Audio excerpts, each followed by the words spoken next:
दुनिया के दो हिस्सों में जंग छिड़ी हुई है।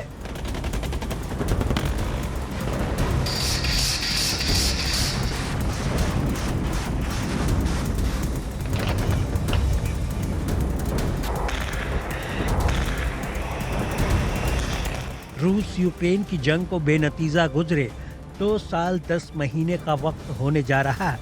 उधर मिडिल ईस्ट रॉकेट और मिसाइलों से थर्रा रहा है।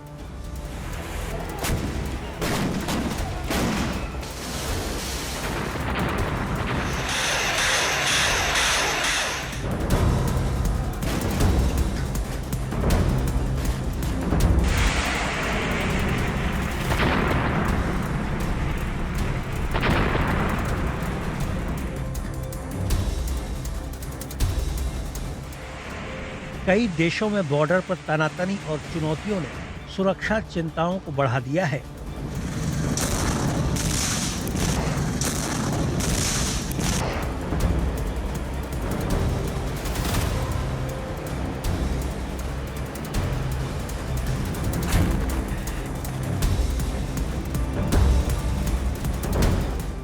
ऐसे में रूस में हो रहा ब्रिक्स समिट दुनिया की फिक्र को लेकर नया संदेश ला सकता है।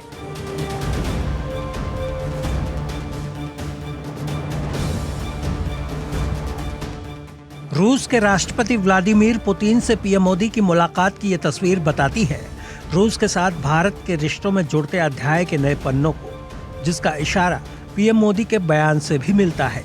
मैं आपकी मित्रता, गर्मजोशी भरे स्वागत और आतिथ्य सत्कार के लिए हार्दिक आभार व्यक्त करता हूं। मेरे लिए खुशी की बात है कि ब्रिक्स समिट के लिए कजान जैसे खूबसूरत शहर में आने का अवसर मिला है।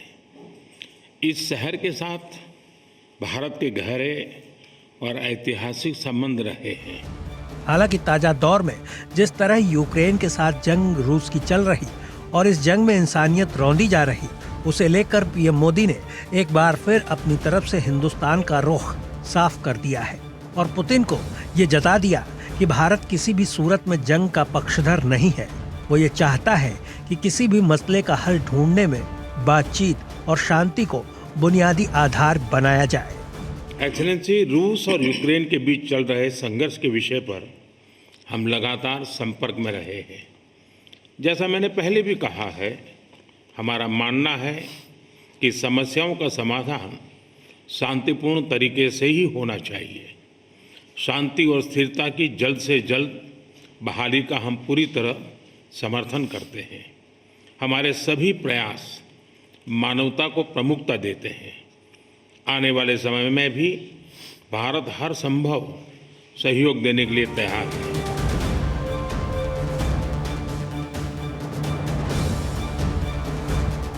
पीएम मोदी ब्रिक्स समिट में शामिल होने के लिए रूस के कजान शहर पहुंच गए हैं। ये उनका 2 दिन का दौरा है। बीते 4 महीनों में पीएम मोदी का ये दूसरा रूस दौरा है। इससे पहले मोदी जुलाई में भारत रूस शिखर सम्मेलन में हिस्सा लेने पहुंचे थे। पीएम ब्रिक्स लीडर के साथ यहां डिनर में शामिल होंगे। रूसी राष्ट्रपति पुतिन से मुलाकात करेंगे। उनकी कई लीडर्स के साथ अनौपचारिक बातचीत भी हो सकती है। विदेश मंत्रालय के मुताबिक पीएम मोदी बुधवार को ब्रिक्स की मीटिंग में हिस्सा लेंगे। ये 2 सेशन में होगी। पहले सुबह क्लोज प्लेनरी यानी बंद कमरे में बातचीत होगी। इसके बाद शाम ओपन प्लेनरी होगी। इस दौरान पीएम मोदी कई नेताओं से द्विपक्षीय बातचीत भी करेंगे।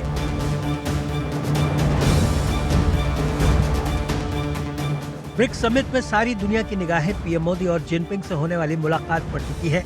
माना जा रहा है कि दोनों नेता 2 साल बाद मुलाकात यहां कर सकते हैं। ये मुलाकात इस लिहाज से भी अहम है कि अभी 1 दिन पहले ही भारत और चीन के बीच लद्दाख में पेट्रोलिंग को लेकर समझौते पर सहमति बनी है।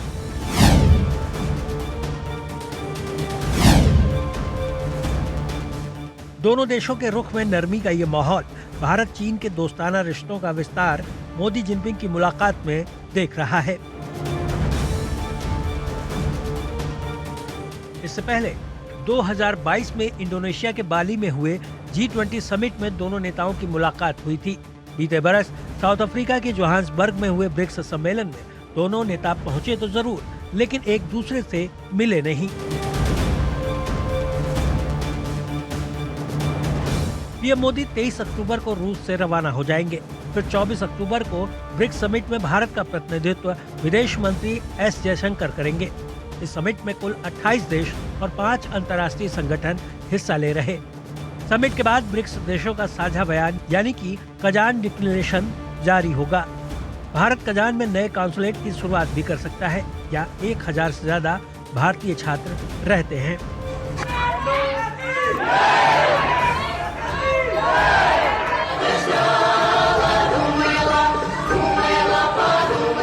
Bureau report, India daily.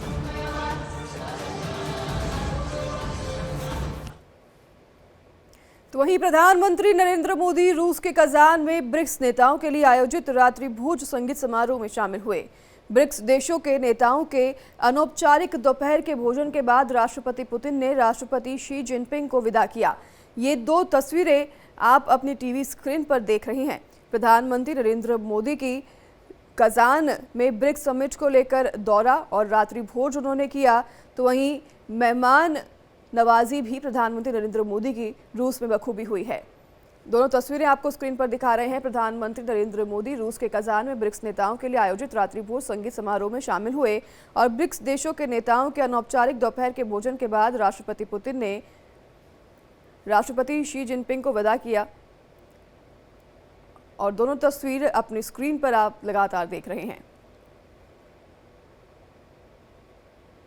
तो वहीं रूस यूक्रेन युद्ध और ईरान इजराइल के बीच बढ़ते तनाव के बीच ब्रिक्स शिखर सम्मेलन पर दुनिया की नजर है, क्योंकि दुनिया को भारत से बड़ी उम्मीदें हैं। मोदी की पुतिन के साथ मीटिंग हो चुकी है, तो वहीं दूसरी तरफ मोदी की आज जिनपिंग से भी मीटिंग हो सकती है। इसके बाद मोदी ईरान के राष्ट्रपति पेजेशकियान से भी मिल सकते हैं। ये तस्वीरें अपनी स्क्रीन पर आप देख रहे हैं। ब्रिक्स समिट में शामिल होने के लिए प्रधानमंत्री नरेंद्र मोदी रूस पहुंचे हैं और कजान के 2 दिवसीय दौरे पर हैं। इस दौरान ब्रिक्स समिट में जितने भी देश हैं वो उनके सभी प्रधानमंत्री शामिल होंगे, राष्ट्रपति शामिल होंगे समिट में। और मोदी ने इस दौरान पुतिन से भी मुलाकात की। तस्वीर अपनी स्क्रीन पर आप देख रहे हैं। मोदी जिनपिंग की भी मीटिंग होने की संभावनाएं हैं और मोदी पेजेशकियान से भी मीटिंग करेंगे। ब्रिक्स नेताओं में बाकी नेताओं से भी मुलाकात प्रधानमंत्री नरेंद्र मोदी की हो सकती है, ये भी संभावना जताई जा रही है। तो वहीं पीएम मोदी ईरान के राष्ट्रपति से भी द्विपक्षीय वार्ता कर सकते हैं। हालांकि दोनों के साथ पीएम मोदी की वार्ता पर अभी कोई आधिकारिक बयान सामने नहीं आया है, लेकिन जिस तरह से ब्रिक्स से पहले सीमा विवाद को लेकर चीन और भारत अहम समझौते पर पहुंचे हैं, उससे लगता है कि चीन भारत से रिश्ते सुधारने को लेकर संजीदा है।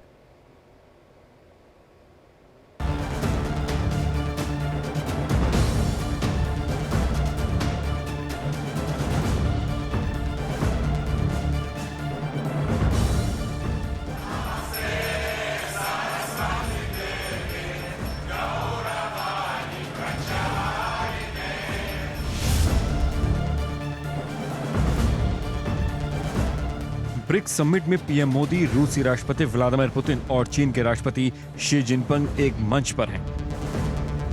मोदी और पुतिन की मीटिंग के बाद दुनिया की नजरें मोदी, जिनपिंग और मोदी के ईरान के राष्ट्रपति मसूद पेजेशकियान से मीटिंग पर टिकी हैं।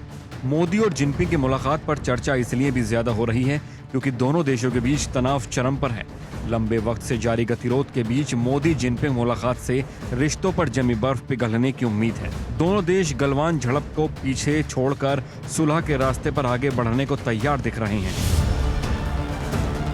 दोनों देशों के बीच पूर्वी लद्दाख के विवादित पेट्रोलिंग पॉइंट को लेकर अहम समझौता हुआ है। विदेश सचिव विक्रम मिस्री ने सोमवार को बताया कि विवादित क्षेत्र को लेकर एग्रीमेंट हुआ है। चीन की तरफ से भी कहा गया है कि पूर्वी लद्दाख में दोनों देश समझौते पर पहुंचे हैं। इस समझौते के बाद भारतीय सेना फिर से विवादित क्षेत्र में पेट्रोलिंग शुरू कर सकती है। डेपसांग और डेमचौक 2 पेट्रोलिंग पॉइंट्स बेहद संवेदनशील हैं और रणनीतिक रूप से अहम हैं। इस समझौते के बाद LAC से सेना के डिसएंगेजमेंट की दिशा में कदम बढ़ाया जा सकेगा। इसके बाद उच्च स्तरीय राजनयिक बातचीत और साझेदारी का रास्ता खुलेगा। ये समझौता दोनों देशों के बीच तनाव कम करने की दिशा में भी अहम कदम है। As far as we are concerned, we were looking at that we want to go back to the status quo of April 2020. Point number 1. Thereafter, we will be looking at disengagement, de-escalation, normal management of line of actual control. we are trying to restore the trust. How the trust will get restored? It will get restored once we are able to see each other. पिछले कई हफ्तों से भारत और चीन के सैन्य अधिकारियों के बीच बातचीत चल रही थी। विवादित क्षेत्रों में पेट्रोलिंग को लेकर समझौते के बाद अब दुनिया की नजरें मोदी और जिनपिंग के बीच बैठक पर टिक गई हैं। ब्रिक्स में दोनों नेता एक मंच पर मौजूद हैं। गलवान घाटी में हुए झड़प के बाद कुछ पेट्रोलिंग पॉइंट्स पर भी गश्त रोक दी गई थी, लेकिन इस समझौते के बाद तनाव को कम करने में मदद मिलेगी। चाइना और इंडिया के बॉर्डर पर अब उसी जगह पेट्रोलिंग होगी, वैसी पेट्रोलिंग होगी जैसे 2020 से पहले होती थी। ये स्वागत योग्य है। लगातार बातचीत करने से और निरंतर बातचीत जारी रखने का ये लाभ हुआ है और मोदी जी की डिप्लोमेसी अंततः कामयाब होती दिख रही है। समझौते के बाद इन पॉइंट्स पर पेट्रोलिंग फिर से शुरू करने की प्रतिक्रिया चल रही है। 5 से ज्यादा पेट्रोलिंग पॉइंट्स को फिर से रीएक्टिवेट किया गया है। एलएसी के पास कई अन्य फ्लैश पॉइंट्स जैसे कि पेंगोंग त्सो, बोगरा और हॉट स्प्रिंग से डिसएंगेजमेंट और तनाव कम करने पर बातचीत की गई है। ब्रिक्स समिट में चीन के साथ सुधरते रिश्ते अच्छे संकेत हैं। जब दुनिया युद्ध के संकट से जूझ रही है, तब कूटनीति से विवाद को सुलझाने की दिशा में आगे बढ़ रहा है। Bureau report, India daily.